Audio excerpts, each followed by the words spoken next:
Hello, everyone, and Barkha, very happy birthday to you. It's a real honor to be speaking to all of you on this incredible platform. And I wanted to say that to all the women who are on this panel today, that you are truly incredibly inspiring, and for the work you've done as doctors, nurses, mask makers, you're being given the COVID Courage Award because of your fight during the pandemic and for being on the front line of this arduous task.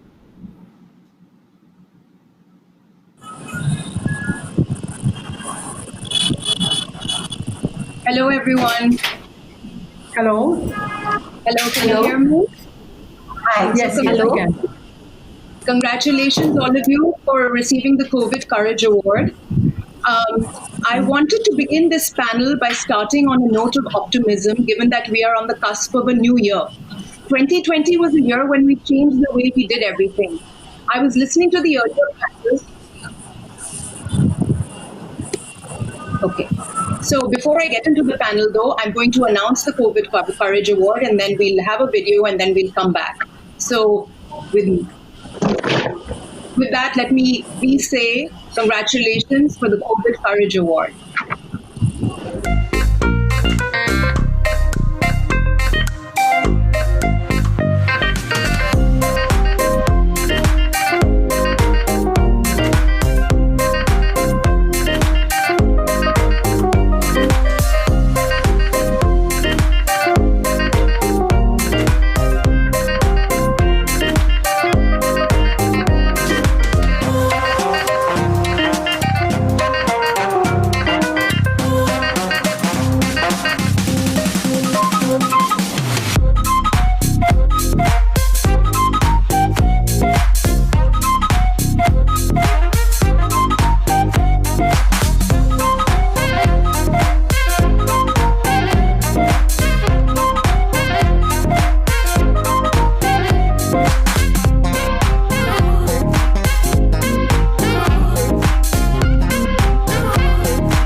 So with that, let me begin. I wanted to start by asking you all, Vikas Khanna said he didn't believe in the previous panel that he did what he did this year. I wanted to ask each of you, what was one positive learning you had this year that you will take forward into 2021?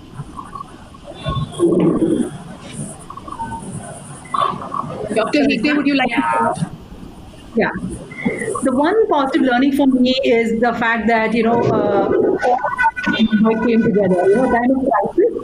The medical fraternity really came together to solve issues. We never would talk to each other as much earlier, and to see everybody coming together with a common goal, the fact that we want to get the best care possible to, women and children in the field and our patients. Secondly, if you look at the NGO sector also, right, I am the founder of NGO Arman that works in the field of maternal child health, and we use mHealth to create solutions. And even in the NGO sector, everybody. The positive thing that happened during the COVID time. And I'm going to ask you about that in a little bit as well, because that's a fascinating area. We've got the mother-daughter duo of Dr. Shastri, Aditi Shastri and Jayanti Shastri. What were the positive learnings that you've had this year that you'll take forward into 2021? So, to begin with, early diagnosis of infectious diseases through the RT-PCR method, which has these labs have been set up across the country, and they have to keep going because we should have a sense of outbreak preparedness. So that is one big learning we had, that we can't put our act together just when the outbreak is knocking at our door. There has to be a sense of preparedness. There has to be a diagnostic armamentarium available in the country, and whatever has been set up due to this pandemic, we should continue. Right. Aditi? Yeah, so that's actually a great question. What I would say has been a really great learning for me this year is, in addition to being a physician, I'm also a researcher with a very active research lab. And I saw that our research community really came together in very creative ways. We didn't have to all go to various meetings and conferences spread across the world. We were able to online, we were able to carry forward important projects, that have long-lasting implications for patients. So this is something that we were able to do even during the pandemic, which I never thought we would be able to, but we've been able to do it with surprising amount of success. Yeah, right. Yogita, what was the one thing that you learned this year, jo aap, you'll take forward into 2021? Good evening ma'am, मैं नमस्ते। ये 2020 से मैं मतलब हमने ये सीखा है कि कोई भी सिचुएशन हो, कैसी भी क्राइसिस हो, हमें उससे फाइट करना आना चाहिए और यही फाइट को हमें आगे लेके जाना है। और मैं ये सोचती हूँ कि ये पैंडेमिक सिचुएशन को क्यों prevention is better than cure, तो हमें उसे कैसे प्रिवेंट करना है, तो वो मैं आगे लेके जाना चाहती हूँ। बिल्कुल। And Shruti? Yeah, I would say that when women come together, we can really do wonders, and that is what I took away from the pandemic, because I worked with a whole big group of women and we came together and took on this huge task. So I would say that women should just look for resources inside also and come together and do remarkable work. Right. Now I'd like to pivot a little bit and ask, Aditi and Dr. Jayanti Shastri, you came up with this study where you sort of looked at the gendered impact of COVID-19. How did you come up with that idea to look at it through a gendered lens? I think it's fascinating. And why are men more affected than women? Yeah, Go ahead, so Aditi. this was... Yeah, so I'll tell you, this was a very, it started off as being very anecdotal, so we always talk to each other in the mornings when I'm driving here to work, and the mom is driving back home after a busy day. And sorry, just so our viewers know that you're in the United States and your mother is here in Bombay. Yeah, I'm in New York City and she's in Mumbai. We always catch up, and this was a time when both cities were seeing their first spikes in COVID cases. And my mom suggested, she thought that perhaps she felt like she's seeing more men getting more severely ill compared to COVID. And at the same time, while she had this observation, my research team here, we actually came up with this observation that the particular receptors for the SARS-CoV-2 virus are much more predominant in the male reproductive organs compared to the female reproductive organs. So we felt like this might have been a reservoir of infection. And the clinical data also showed that men were shedding the virus for a longer time than women. So we were able to tie these two theories together, and we are actually working on some biological studies also to further explore this concept. Okay. Interesting. Dr. Hegde, you mentioned this when I asked you the first question. You, of course, were delivering and helping pregnant women throughout the pandemic, and you have your nonprofit Arman, which has a big focus on using technology for medicine. One thing we've all learned this year is the importance of access to technology. What are the most immediate areas where technology can help provide medical care? This pandemic really has brought home the fact that digital health is here to stay. I started Arman in 2008 when we were very skeptical about whether we can use mHealth or mobile technology-based solutions to provide access to care. Because I have sat in antenatal clinics during my residency days, where it was so overcrowded, women didn't have access to information because we didn't have time to counsel them. And on the other hand, health workers don't have access to training because they are remotely stationed and it's very difficult to do classroom training. So Arman has created mHealth programs, which are the largest such programs in the world. So on the one hand, we inform women about the care to be taken during pregnancy and infancy through voice call services. And on the other hand, we train health workers, ASHA workers, in 16 states in India. So we have a presence right now. So when COVID struck, overnight, we had this huge platform, technology platform that has that kind of reach. We've reached 20 million women, right? And on one hand, 130,000 health workers. So overnight, we could kind of repurpose the platform to bridge the gaps in healthcare that developed during COVID situation. So, for example, we have a virtual clinic. So when the lockdown was announced, suddenly hospitals closed down, right? Or they became COVID centers and women did not have access to care. And pregnancy and infancy cannot wait for a lockdown, right? If you have an emergency, you need care immediately, right? So where do they go? And we have these stories of women going from hospital to hospital, and we were getting these distress calls to our call center. So overnight, we created a virtual clinic, antenatal pediatric clinic, right, manned by trained doctors, obstetricians and pediatricians. So we get almost 100 calls a day. During the lockdown, we used to get that many. Then we also partnered with Government of India to send information to health workers throughout the country. So, for example, when government came out with a new health insurance scheme for health workers, how do you inform over 800,000 health workers throughout the country?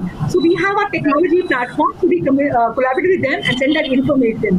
Our call center staff arranged logistics support, for over 50,000 pregnant women because they would call in for that support, right? And lastly, we send COVID-related information to almost 300,000 women during pregnancy and infancy because pregnancy and infancy are vulnerable states. So how do you take care during COVID? So technology really helps you bridge that gap.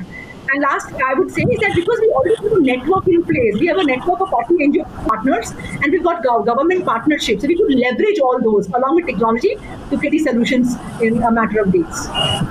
That's just fantastic and so heartening to hear. Yogita, you are obviously also on the front line as a nurse, and you were a nurse during the 26/11 terrorist attacks here in Mumbai, and now again COVID. Two very traumatic life events. I heard your interview with Barkha and it was so moving. Are you ever scared for your own safety? How have you coped during the pandemic? Because nurses and doctors, of course, dealing with COVID have really been have had to bear a lot. आपको डर लगता है? Yeah, can you hear me? नहीं ma'am, डर तो नहीं लगता है। उस टाइम भी डर थोड़े टाइम के लिए लगा था, लेकिन बाद में डर गया था। और अभी भी ये सिचुएशन में पहले कुछ महीनों में थोड़ा बहुत डर मन में था, लेकिन अभी जैसे जैसे सिचुएशन रिजॉल्व हो रही है तो ये डर हमारे मन से जा रहा है।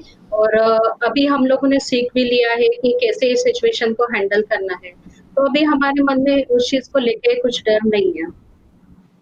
और मैंने ये भी सुना था, आपने बरखा से बात की थी कि आपको ये पीपी सूट्स पहन के कितनी मुश्किल थी उस वक्त, specially in the very hot months when you were working. हाँ, समर मई मंथ में मेरा ये था, पोस्टिंग था, तो वो पीपी किट जो भी सारे हम नर्सेज डॉक्टर्स सब जो पहनते हैं, उसकी वजह से सफोकेशन, पर्सपिरेशन, पाल्पिटेशन ये सब चीजें होती है। लेकिन हम अभी ये चीज को यूज टू हो गए, तो अभी हमें इससे इतनी प्रॉब्लम नहीं होती है, क्योंकि उसके बिना तो हम काम नहीं कर सकते। बिल्कुल बिल्कुल। And Shruti, you devised a program to create reusable masks at a time when the country needed them so desperately. A lot of people have great ideas, don't always follow through. How did you implement your idea? Actually, when I was in the US when things started going south, actually. So I came back at the end of February from a conference. And while I was traveling, I saw a lot of people using N95 masks. And WHO was telling people not to use those masks and rather go for reusable fabric masks for common people and leave the N95 for the medical fraternity. So when I came back, being a quilter, I had a lot of fabric left over. So I just started making those masks and donating them to whosoever wanted it.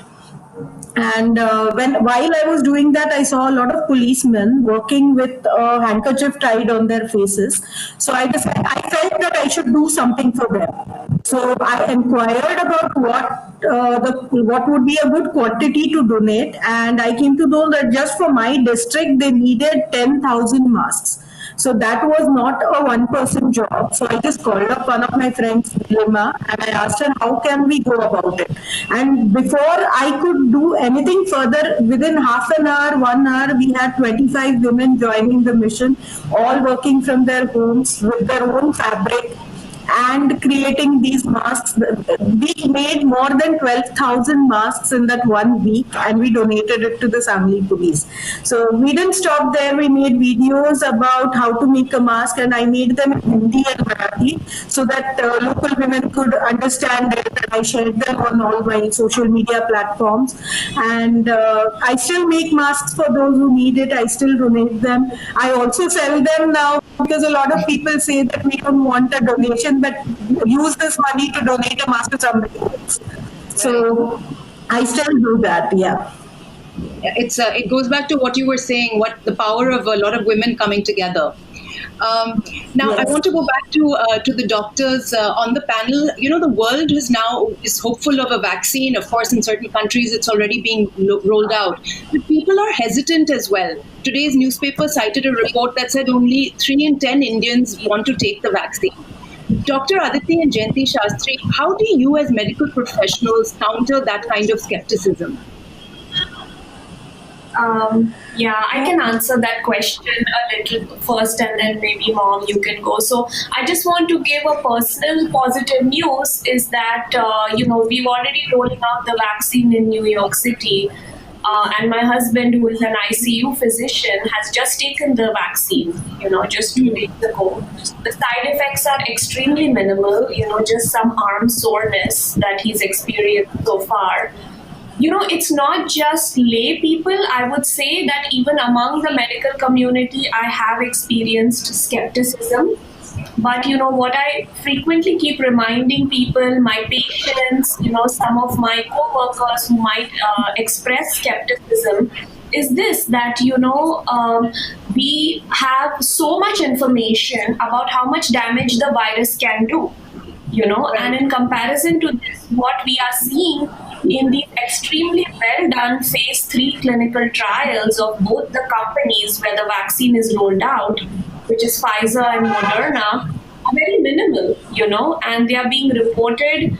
The information has been coming out in a very timely basis. They have been making it accessible to the public. So this is very encouraging news. It obviously gives us a lot of hope and optimism. There's also a lot of skepticism about the actual body, whether the vaccine can introduce virus, whether the vaccine can mutate. The scientist part of me really wants to always keep remind people that this is an RNA, which makes protein, and it cannot make the whole virus. It just makes parts of the virus which give you immunity. That's it. And then the RNA gets degraded. So it's actually the best kind of vaccine that we can have. Right. Dr. Shastri, So I would also like to add that the perspective in Mumbai. So we did the greatest serosurveillance study in Mumbai. As Aditi pointed out, that there were a lot of research opportunities due to the pandemic. And we also saw that in the slums of Mumbai, the seroprevalence, that is 57% of the population were already infected. So generally the myth amongst people is, I may have been infected, I may not need the vaccine. That is for the general public.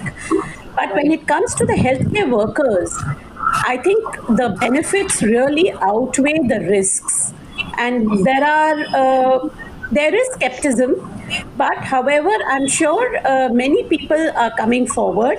And I would also like to share that it was a nurse who took the first vaccine in the US, just to send the message that, the vaccine is safe. and more number of nurses should be vaccinated. It is not necessary that you would be naturally infected. And so Dr. Hegde, I'm going to come to you with a sort of follow-up. But before that, since we brought up the nurses, Dr. Shastri's brought up the nurses. Yogita, आप your आप public hospital में हो, सरकारी hospital में हो, आप vaccine rollout. I've been hearing lots of things about how it's being rolled out already slowly. Will you be one of the first to take the vaccine in your hospital? अगर chance मिला तो ले लूंगी ma'am. हमारी government हमारे लिए इतना कुछ कर रही है, तो अगर चांस मिला तो मैं जरूर लेना चाहूंगी. और आपके हॉस्पिटल में अभी कुछ शुरू नहीं हुआ है ना? आई थिंक नहीं, अभी तक नहीं. हमारे हॉस्पिटल में तो अभी तक चालू नहीं हुआ है. Okay. Dr. Hegde, how do we ensure a fair and equitable distribution of the vaccine for such a huge country like India, especially in rural areas? We've obviously managed to do a great job with polio and even measles. I want to ask you how you think we may be able to do this, and also, do you think that India could lead the way in vaccine, this kind of vaccine rollout that the rest of the world is rolling? Can you repeat the last sentence? Yeah, I wanted to know, given the success that India had with polio and measles, for example, is this a country that actually has a very sort of strong knowledge on how to roll out vaccines, and could we teach the rest of the world something? So the first part of the question is the fair and equitable distribution, and the second part is whether other countries can learn from us.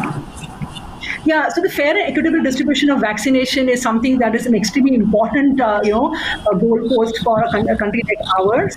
But given the fact that we have a primary health infrastructure, right? I mean, it's not really rudimentary in some ways, but we do have a good one for vaccination, right? I mean, we have, repeat polio, right? And so we do have a distribution network. What we do not have very well thought about is the refrigeration and storage facilities, right? But if we can overcome that, the distribution network exists, right? We have this whole ASHA network in each village in the country. We have the oxygeners, midwives, and the primary health centers going forward. So the network exists. And another thing is that I need to point out also is the fact that we also have the capacity to create vaccines, right? I mean, if you look at Pfizer, Moderna, it's going to be too expensive.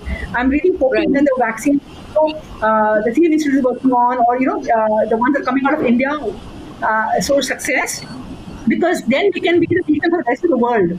Because we could be giving them cheaper vaccines. Because in the talk about free and equitable distribution, what is happening right now is that the first world countries have really booked most of the doses.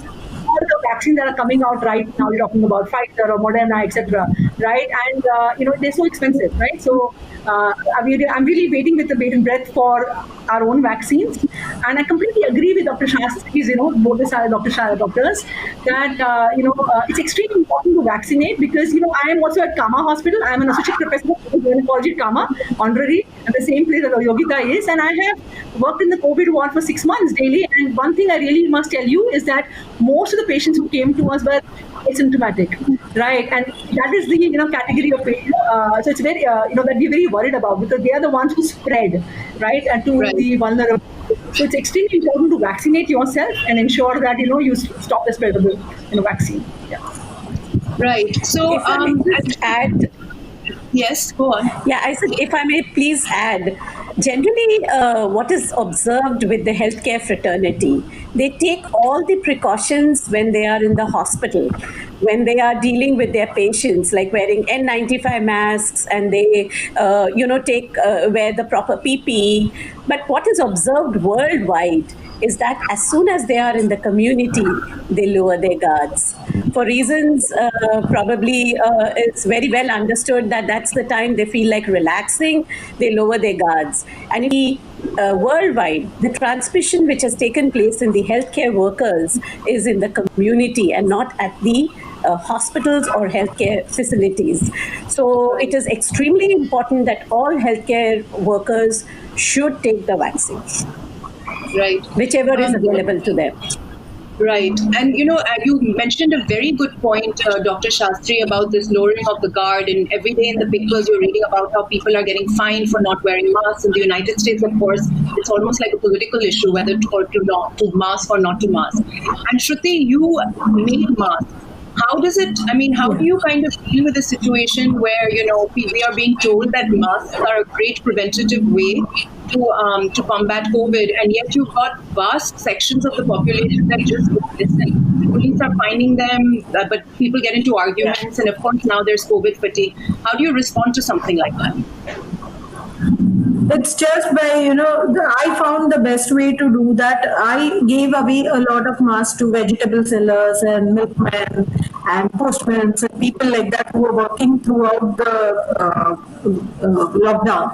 So at that time, a lot of them, it was just the beginning and they were unaware of the, what was coming at them, because we had absolutely no cases in my town at that time. But as the number of cases started increasing, the fact that they had a reusable mask made them wear it because they didn't have to spend money on it. But right. Gradually, as the awareness grew and they understood, and it was like every time you met a person who was not wearing a mask, it was just about educating that person that it is not just for you, it is for the others. It's for your mom, it's for your grandmother, it's for your child. It's not just for you. You may survive this, but they might not survive it. Right. Dr. Shastri, coming back to what you said about the Sero survey that you did in Mumbai slums, where you found that 57% of the people had antibodies. Can people who have antibodies still transmit the virus?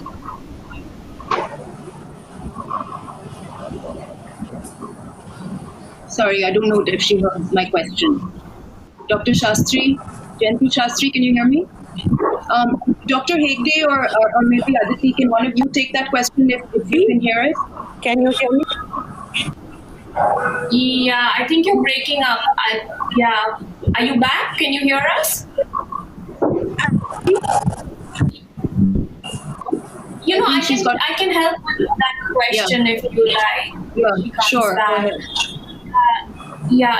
So here's the thing. So technically, once you have antibodies to the COVID, you should be in a situation where you have had the infection, you have recovered from it, and whether a person is having reinfection or not is very controversial right now.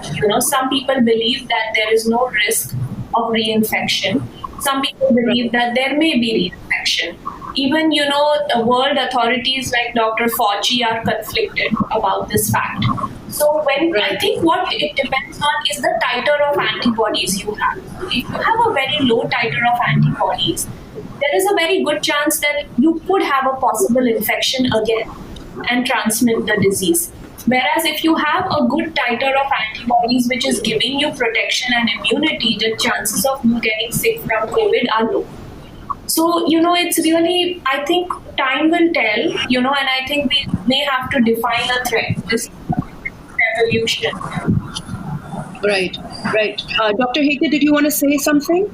Or it's about how long the immunity lasts. That is something that one does not know, right? How long the antibodies will be in your bloodstream. Are the titer good enough to, support? And what does it really mean? What are the kind of antibodies do you have, right? So antibodies, so one doesn't really know, is it the one that is protecting the people from reinfection?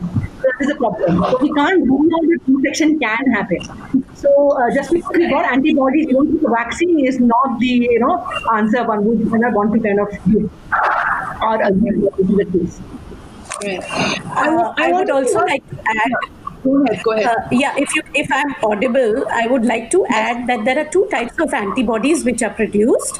One are the nucleocapsid antibodies, which persist only for 2 to 3 months, whereas for protection, what we require is the anti-spike antibodies, and we have seen that they persist for about 4 to 5 months. So when the waning of antibodies takes place, the levels fall, there is always a chance of reinfection. And what is most important in SARS-CoV-2 and what we have done extensive studies is the presence of neutralizing antibodies. So these are a subset of the spike antibodies. So there are a lot of variables involved in protection. and they need to be studied over a long period of time. But this is the information we have currently with this 8 months that we have with the pandemic. But however, we have documented reinfection in 6 cases, and this is gone for publication. And in all these cases, we observed that the neutralizing antibodies had not developed after the first symptomatic infection. So it is not necessary that all symptomatic infections, lead to development of neutralizing antibodies. So this is a little complex and tricky situation. However, time will tell us what is the threshold of antibodies required for protection. Right. And also, I just like to add that one thing that we're also hearing is that just because we get the vaccine doesn't mean that, we will be able to sort of go back to life as we know it, because I think that what all the experts are saying is that we will continue to have to be masked. We'll continue to have to kind of take a cautious sort of approach till, I guess the entire planet doesn't get to a certain point in the immunization drive. I want to say I just want to add to what you said, because that's very, very important. I want people to think about some very vulnerable populations who are out there. So I am an oncologist, and I take care of people with blood cancers and those needing bone marrow transplants. These are very immunocompromised patients, and there is likelihood that such patients may not be able to take the vaccine. So if you have a cancer patient in your family, think about them. Another very vulnerable subset of people we should think about is children. We don't have enough data in children yet. There are vaccine trials going on. So to protect our children, vaccines are not a fix-it-all. We cannot really get rid of the behaviors that we've developed over the year, like social distancing, wearing masks. We have to keep it up, even if we are getting a vaccine, and we have to keep these vulnerable populations in mind. Right.